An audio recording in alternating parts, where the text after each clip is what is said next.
தினமும் காலையில நீங்க கண் முழிக்கும்போது, இன்னைக்காவது நம்ம நாள் நல்லா போகாதா? ன்னு ஒரு ஏக்கம் உங்க மனசுல வர்றதுண்டா? ரொம்ப கடுமையா உழைக்கிறோம். ஆனா, அதுக்கேத்த பலனே கிடைக்க மாட்டேங்குதேன்னு ஒரு கவலை உங்க மனசை அழுத்திக்கிட்டு இருக்கா?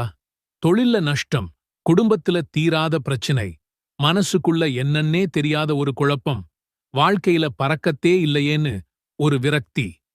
இப்படிப்பட்ட கவலைகளோட தான் உங்க ஒவ்வொரு நாளும் விடியுதா?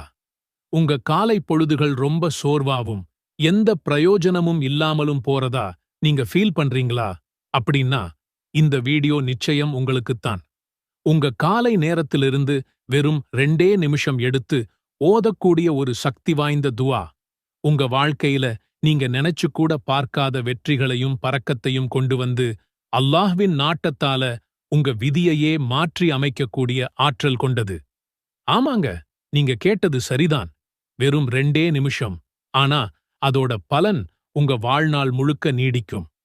முதல்ல ஒரு விஷயத்தை நாம தெளிவா புரிஞ்சுக்கணும். இஸ்லாத்துல அதிகாலை நேரம்ங்கிறது எவ்வளவு முக்கியமான நேரம் தெரியுமா? அது ஒண்ணும் சாதாரண நேரம் கிடையாது. அல்லாஹ்வின் அருள்மழை மாதிரி பொழியுற நேரம். வானவர்கள் இறங்கி வர்ற நேரம்.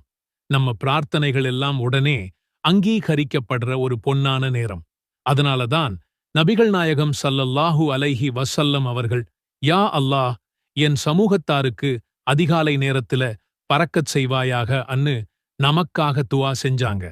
அதிகாலையில கேட்கிற துஆ ஒரு விவசாயி விடியற்காலையில தன் நிலத்துல ஒரு விதையை நடுற மாதிரி. اللهم إني أسألك العفو والعافية في الدنيا والآخرة.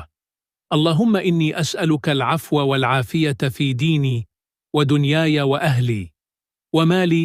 اللهم استر عوراتي وآمن روعاتي. اللهم احفظني من بين يدي ومن خلفي وعن يميني وعن شمالي ومن فوقي وأعوذ بعظمتك أن أغتال من تحتي.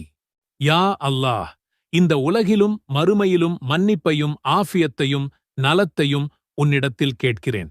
யா அல்லாஹ், என் மார்க்கத்திலும் என் உலக வாழ்க்கையிலும் என் குடும்பத்திலும் என் செல்வத்திலும் மன்னிப்பையும் ஆஃபியத்தையும் உன்னிடத்தில் கேட்கிறேன்.